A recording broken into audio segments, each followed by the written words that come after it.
పహల్గామ్ ఉద్రిక్తత వేళ పాక్ ను భారత్ మరో గట్టి దెబ్బ కొట్టింది.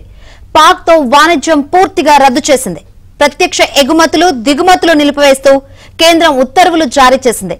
పాక్ వస్తువులు దొడ్డిదారిన కూడా భారత్ లో ప్రవేశించకుండా పరోక్ష దిగుమతులను కూడా రద్దు చేసింది.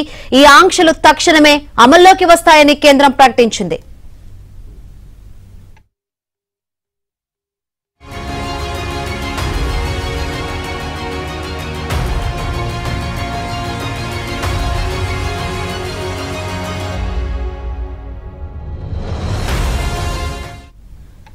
పహల్గామ్ ఉద్రిక్తత వేళ పాక్ ను భారత్ మరో గట్టి దెబ్బ కొట్టింది.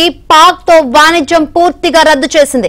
ప్రత్యక్ష ఎగుమతులు దిగుమతులు నిలిపివేస్తూ కేంద్రం ఉత్తర్వులు జారీ చేసింది. పాక్ వస్తువులు దొడ్డిదారిని కూడా భారత్ లో ప్రవేశించకుండా పరోక్ష దిగుమతులను కూడా రద్దు చేసింది. ఈ ఆంక్షలు తక్షణమే అమల్లోకి వస్తాయని కేంద్రం ప్రకటించింది.